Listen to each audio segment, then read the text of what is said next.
Hello, everyone, and welcome back to Nighttime. My name is Emily Aaron, and today we have all of your favorite sports like volleyball, soccer, basketball, and football. So stay tuned for a great show, and Nighttime starts now.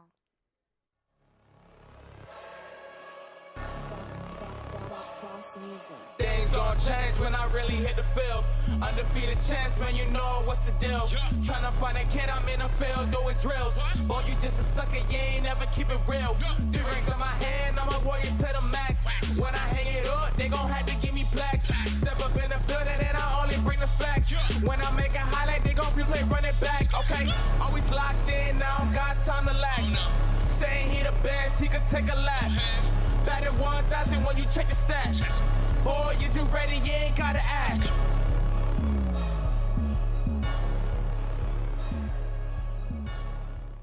All right, welcome back to episode 10 of Nighttime. My name is Camden, Mowery, and we're flying through the semester. We only have one more episode after this one. So I'm sad. here, joined as always with Emily Aaron. Emily, I know we are sad about this. One more episode after this. So sad, but it was such a fun time. I love this show. I love doing it with Camden. Our guests are always so amazing.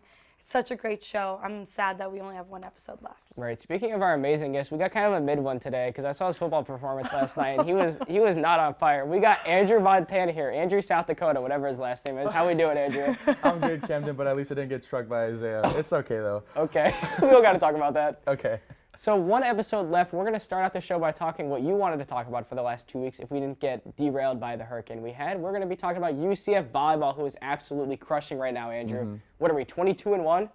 I think so, or 23-1. 23-1. They're insane. So they just played against USF in Cincinnati. Well, let's talk about that USF game first. Had a nice sweep. What'd you see from that game, Andrew? That USF game was respectfully a smackdown. Amber Olsen went crazy. 9 digs, 4 blocks, 24 assists. Not only that, but we held USF to no one getting over 10 in any major statistical category. And the final set, UCF won 25-8, which is a blowout. Wow. That's more than 3 times our score. And at the end of the match, we scored 75 points to their 39. Huge differential. Good math there. They're putting up like Ben Simmons numbers right now. So, yeah. Emily, let's go ahead and talk about that USF game. You like what you see from this volleyball team so far? Loved what I saw from our UCF volleyball team. We see the same things constantly. These players are just getting better and better and better. By each game, they're just growing so much, and you really saw this during the USF game. They crushed it. They dominated. They got on the court, and they said, this is our game. Let's just win it. And that's exactly what they did. Last time, I know I was really hoping that they were going to win this game because of the, what is it called? The battle on I-4? We're on I-4, baby. Right, yeah. And I was really hoping that we would beat USF, and of course we did because our volleyball team is just that great, and they're really, really good. I'm very excited about that outcome. It's not even a war anymore. Like, USF has told us that they don't like to play us because they cannot beat us in any single category, any single sport at all. They should just step down at this point. They don't even like to be called USF anymore. If you don't know, they're not allowed. Like, they call themselves South Florida because they don't like the name USF. So it's like we're not even supposed to call them It's that. too close to UCF, their main rival. Horns down. That's Horns all down. I care about. So beat them both. We swept them 3-0. And in our last 4 matches, we've outscored our opponents 12-1. Very impressive. So we got a matchup here Friday against East Carolina. But more importantly, Andrew, we got this game coming up against Houston next Friday. I hope people are there. I mean, if we win that game, we will host a conference tournament. What do you think about that? Houston, this upcoming game, well, our next game is against ECU. Then after that, we have Tulane. But then following that is the Houston game on Friday, November the 25th, which is Black Friday. You guys show out, go to the venue, go to Walmart, scan a PS5 as a bowl of grapes, and then leave. Go right to the game. It's going to be a huge one. And I believe earlier in the season, we did have a game back-to-back, Tulane to Houston, so coincidence there. But Houston did beat us in earlier in the season. We are 23-1. Houston is responsible for that one. It's a huge game. It's a revenge game for us, and I think we've built so much momentum since October the 7th, which is when Houston beat us. The team's been so much better, chemistry better. Individually, the players are doing phenomenally. I think we have a chance to win this. Well, you're right. More players have stepped up other than just McKenna Melville or Amber Olsen. But Emily, this game 7 days from now. The last game was in Houston. This one is going to be at home. All right, Night Nation's going to show out. You think we're going to win that game? 100%. And I say this every time that we have a home game. It's that home advantage. We, just like Andrew said, we had all this time from the last time that we played Houston and lost. we have gained so much more experience from that game. You see the more players stepping up other than the two, like you said, Camden. And I really think that we definitely have a shot to beat Houston. All right, love it. I hope we beat Houston, because if so, like I said, we're going to host a conference tournament. I will be at some of those games. That'll be fantastic. But let's go on to a team that is in their tournament right now, women's soccer. Love that team. My favorite sport out of anybody at UCF. Defeated NC State in those terrible penalty kicks. I hate penalty kicks. That was so not fun. But I remember watching that game. We were on bunch, FaceTiming each other, whatever it's called, and Doug had us watching the game. Oh, it was shaky. But Andrew, moving on to the next round against UCLA. Love that, don't we?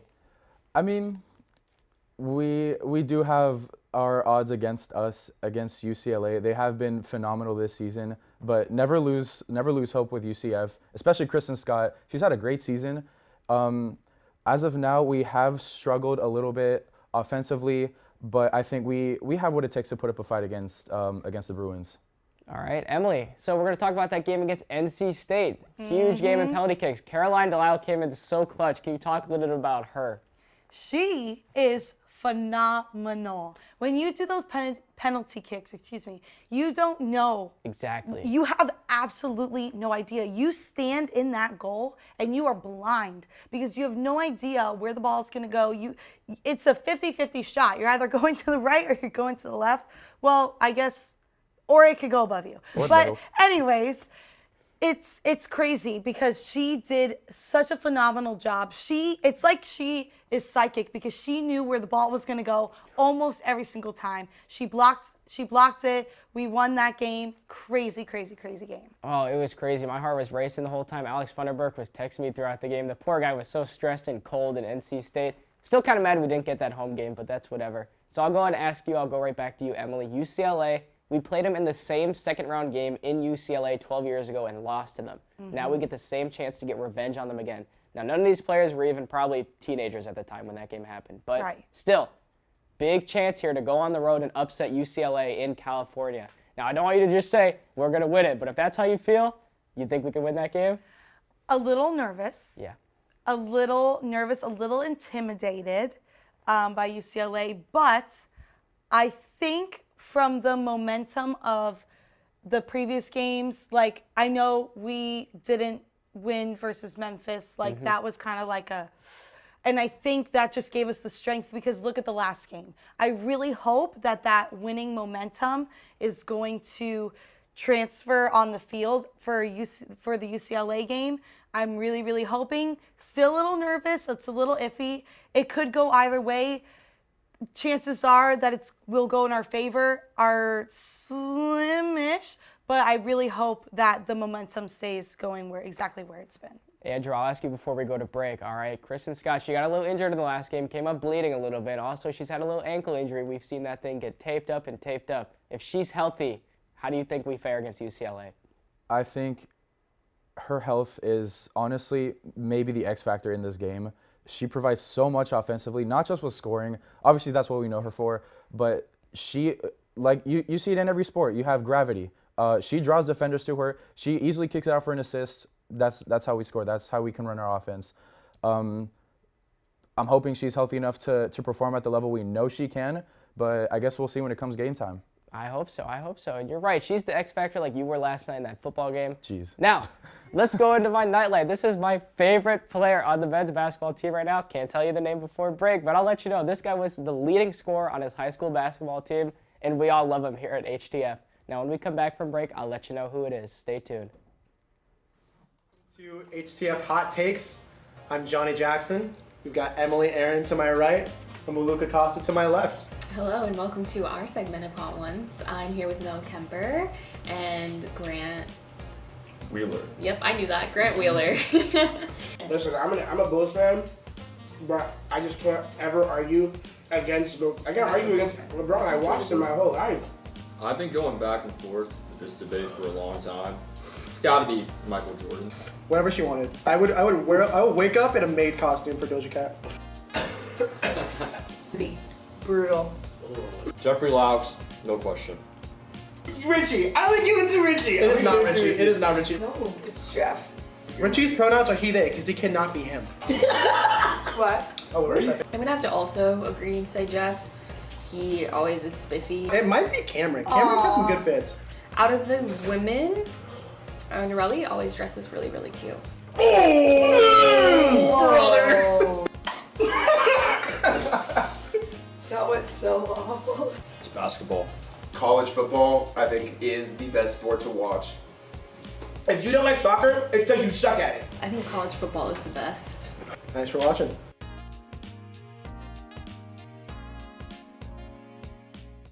All right, welcome back to segment 2 of Nighttime. If you didn't figure it out over the break, my nightlight is Poopa. I don't even know how to pronounce this guy's last name, but the crowd was electric when this guy got on the court. Oh, we were cheering for him the whole night, and finally they put him in. They got him listed at 5'11". That's a lie, all right? I've been on the court with him at the same time. He got to be 5'4" at the tallest, all right? Every time he touched the ball, he shot at that free throw. Ooh, we got so excited. And then the 3 that rattled around the hoop, that was fantastic, all right? Love Poopa. Hopefully we get the chance to see him some more throughout the season.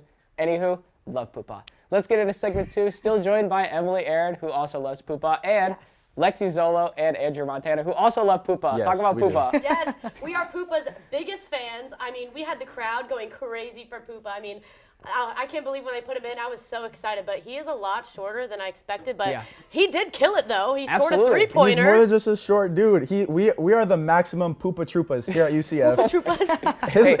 his three really just sparked the game. You know what it was? It was a green bean, like a salad. That's what it was. He scored more points than he did minutes played.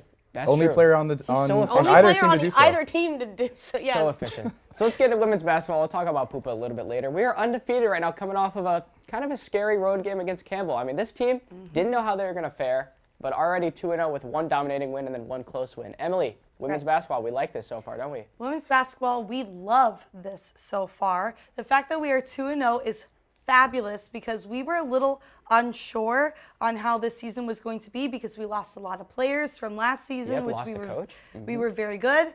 And I am ecstatic that this is the outcome of this game. We defeated Campbell 62-60, and just in the last minute, Lexi has all the stats on this, but we won with a free throw, and this was just it was a very, very incredible. I'm very excited for this girls basketball team. Lexi, I know you've been waiting to do this. Just go off, girl. Go. I know, no. Just let her talk about it. Our women's basketball team is on fire right now. I mean, that game with Campbell was a really close game, but once we took the lead, we never gave it up. What was it? With 5 minutes left in the fourth quarter, Campbell did tie it up to 57, but we didn't let them take over because I know we scored like a 3-pointer, and I do know that with 0.8 seconds left, Ashton scored a free throw. But since it was a really close game, that looks good for us because we can build on that because we are such a young team now. We're fairly new. It looks good for us, and we did give Campbell their first lose of the season. But we did score 30 points off of 26 Campbell turnovers. And we also had 14 steals. Yeah, 14 steals. And we did score 23 points off the bench, which is also amazing.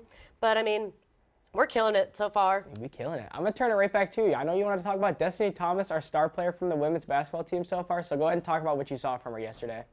I thought we were talking about Brianna Hardy. Oh, you're absolutely correct. Yeah, I was I'm like, so hold sorry. on. Brianna Hardy, go Brianna off. Hardy, she's a freshman this year. She's from Lovejoy, Georgia, and she's a 6'2" freshman.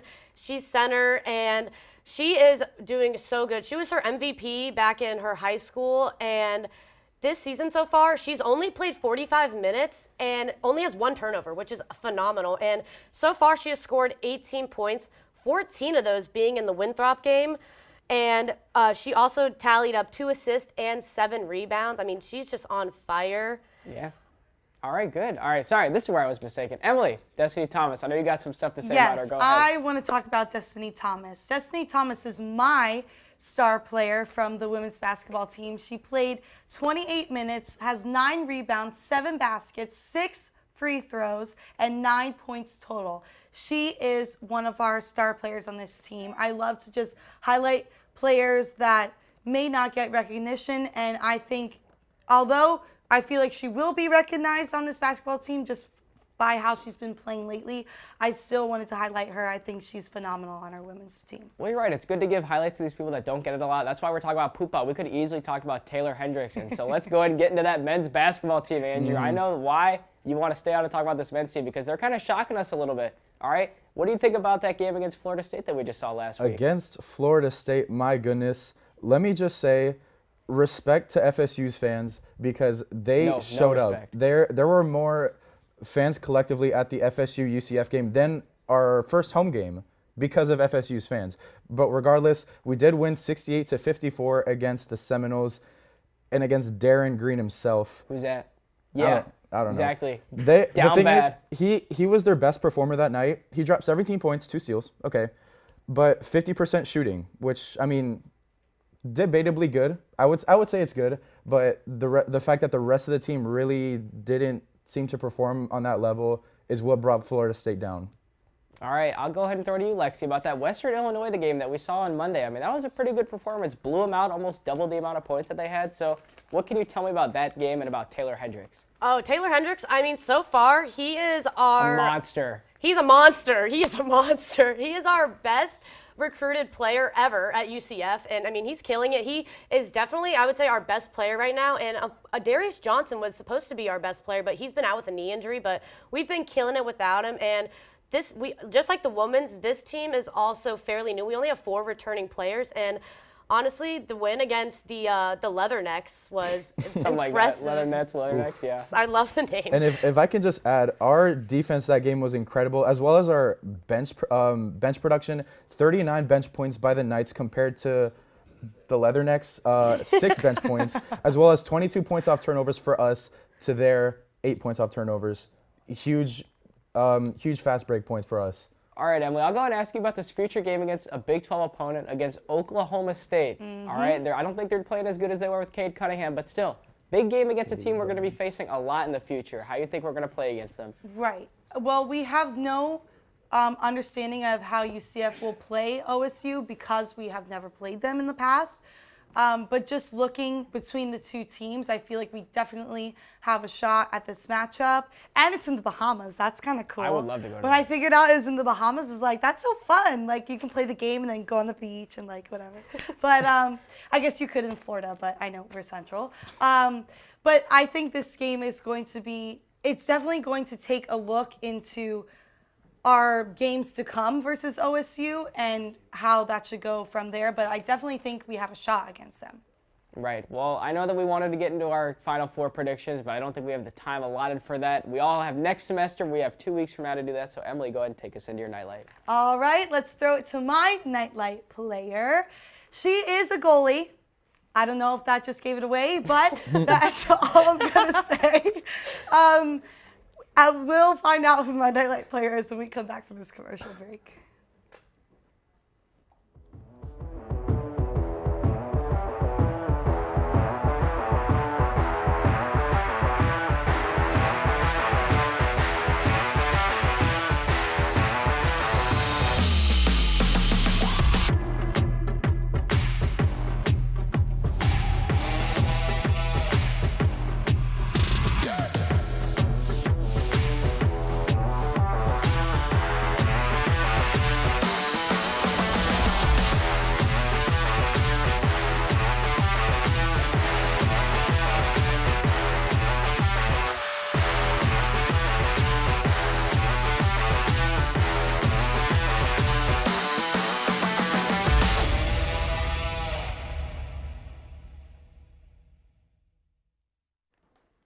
And welcome back, everyone. My nightlight player is Caroline Delisle. She is our goalkeeper for our UCF women's soccer team. She's a redshirt senior. She has 63 saves, 1,570 minutes played, and she has 9 shutouts this season, I think it is. Oh, yeah, she's fantastic. She is fantastic. She is our best goalie on the team. She is just phenomenal. But let's toss it over to my favorite topic in the whole wide world, football. Football. We have our guests. We have Isaiah and we have John with us today.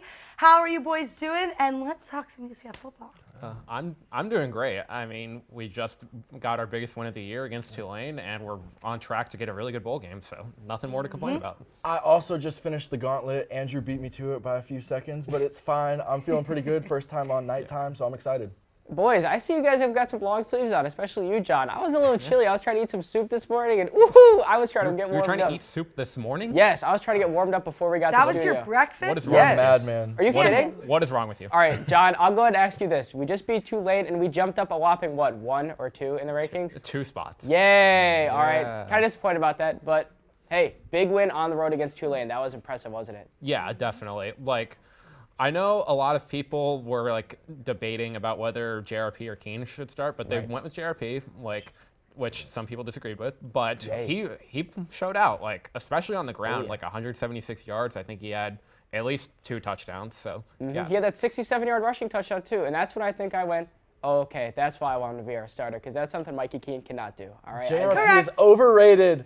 He's overrated. I'm going to say it today. He cost us game day, so I'm still heated at him. I almost wore a trash bag so I could be JRP for Halloween. But you know what? Yeah, we got the win. We got the win. But we almost fumbled the win because we started off hot. And what did we do in the second half? I think Emily is now your arch enemy for life now. Oh, yeah. Or next week she not won't like allowed on JRP anymore. again. How many times have you flip-flopped on that train, Emily? Ouch, Emily, that's a good question. At least I'm consistent. I haven't liked him all season. He's been a great weapon, but So When I like JRP, I like the way he is on our team, but there are some points where I'm like, that wasn't that great, and I'm not like, woo, JRP. But it's like any team ever. Like, you don't. I mean, of course, I'm gonna support him for every game, but you're not like cheering for your team when they're like losing super bad. You're kind of like, ugh. Like, I wish they did a little better. That's how I am about JRP. So I don't know why you're saying that. I love JRP. I blame Gus. He should use him as like I don't know, Taysom Hill type vibe. Use him, Swiss Army knife, but they just won't. They refuse to do it. I don't think he should be our starting QB, but that's just me. All right, John, I'll ask you. One thing that we know Mikey Keene can do is lose to Navy. So we lost last year to Navy. Plumlee has not lost to Navy because we haven't played him yet. You think we're going to win that game? I think we should. Like, Navy always plays us tough, so we got to be careful. But like, they're a team that like doesn't throw the ball; they just run. So they're gonna hang on to it a lot. So we got to be ready to stop the run and make sure we make the most of our chances on offense because we're not gonna have a lot of them. I think I just got news that the game got pushed forward to 10 a.m. because I don't know how any of us are making. Are they gonna air it on Nickelodeon next? Oh wow, Isaiah, this game's 11 a.m. for some of the seniors here. That's terrible, isn't it? Oh yeah, it's absolutely atrocious. I mean, I haven't been here in over a month because I just keep oversleeping, so I can only imagine those guys. Judging by how we started off last game, we were awake. I don't know if we're going to be awake in the first half for this game, so we'll see how the second half goes. 11 a.m. So yes, Emily, it is senior night or senior morning, I guess, because our game is 11 a.m. I don't know what ESPN's thinking with wanting us to be on game day with them, but that's just, I don't like it. Too early. Yeah. Way too early. Tailgating's You should all at like be 7 a.m. sleeping at that time, not playing football. I agree. Or at a football game. But, you got to show out for UCF. But we have beat them 2 out of the 3 times we've played Navy. The last time they did win, but we have a 90.6% chance to win according to ESPN. Well, and I really hope they're right. ESPN also put the game at 11, so I don't know if I trust them with any of the numbers or anything like that. But so speaking of, since it's senior morning or something, let's talk about some of the seniors. We got Bowser, we got O'Keefe, we got Jeremiah Jean-Baptiste all leaving. Huge impact on the team. Next year's going to look a little different, isn't it, John? Yeah, especially because that's going to be our first year in the Big 12. And we're going to have to reload a lot of talent. So those guys, losing them is going to hurt, but I trust in Gus to reload the talent. And Tommy, trust in Tommy. Yes, Isaiah, sir. All these guys leaving. What do you think about that? I'm going to miss Isaiah because it's always nice to see another Isaiah succeed. But I think that we'll bounce back. Big 12 will get better recruits. Hey, I hope so. Emily, we are ranked in the top 20 in the college football playoff ranking. How you feel about that? So exciting. This is huge for UCF. We are climbing up to the top. And I said this, like the second episode, like seeing how our team has grown over time, we are slowly going to be risen up to the top over all the football teams. And I'm so excited for this. We are in the top 20. This is huge for UCF. We have people supporting us from all over the place. This is huge, huge, huge, huge. So excited, so excited. Now, I feel bad for Patrick because he writes these rankings every week, and for some reason, they're still not out yet. So we're going to go ahead and release some of them right now. His top 6, only one thing different than what the committee has right now. If Cameron Force here would wake up and actually release them, maybe we'd be able to see him. But so his rankings, he's got Georgia 1. The only difference between him and the committee is he's got Michigan at 2 and Ohio State at 3. I obviously don't like that because go Bucks, OH, you know how that feels. But hey, when he comes on, he can debate a wall because I'm not going to argue that game till next week. But anywho, you guys over there, you like Patrick's rankings or the committee's rankings better?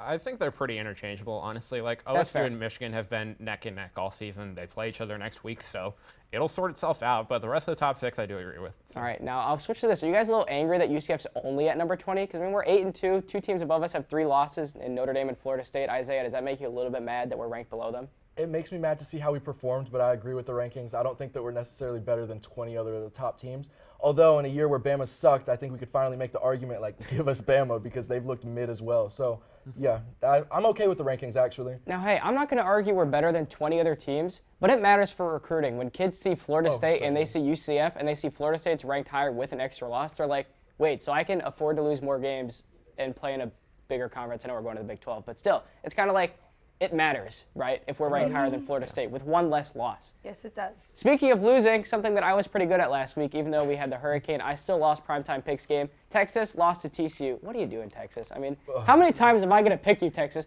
You've lost 2 games to in-state players, or two teams, Texas Tech and TCU.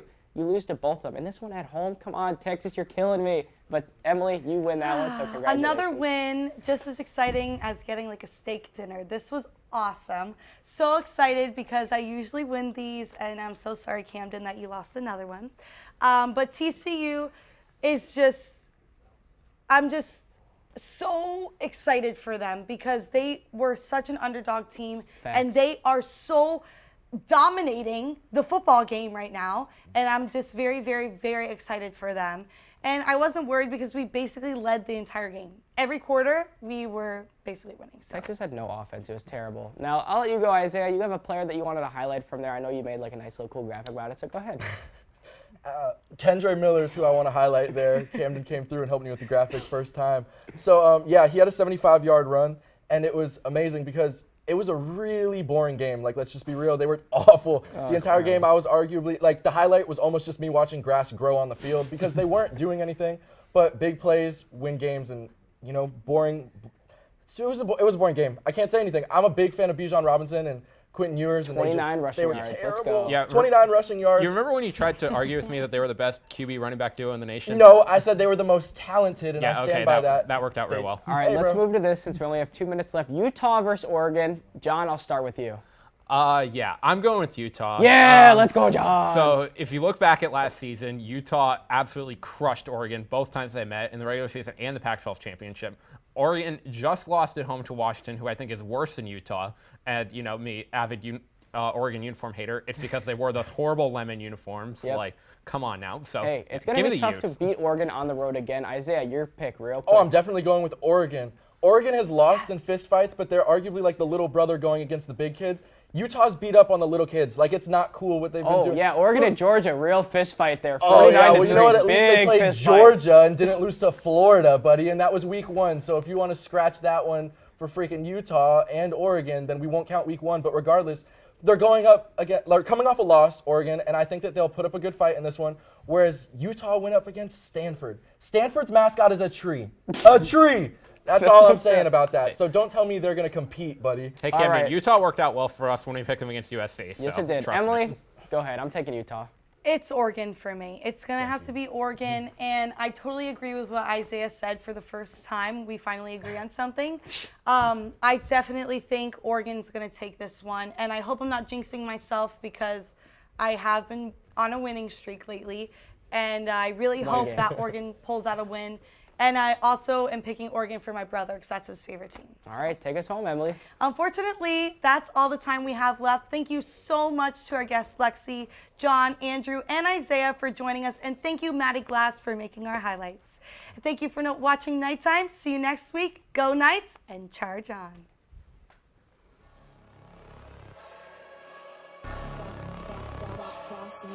Things gon' change when I really hit the field. Undefeated champs, man, you know what's the deal. Tryna find a kid, I'm in the field doing drills. Boy, you just a sucker, you ain't never keep it real. 3 rings in my hand, I'm a warrior to the max. When I hang it up, they gon' have to give me plaques. Step up in the building and I only bring the facts. When I make a highlight, they gon' replay, run it back, okay? Always locked in, I don't got time to lax.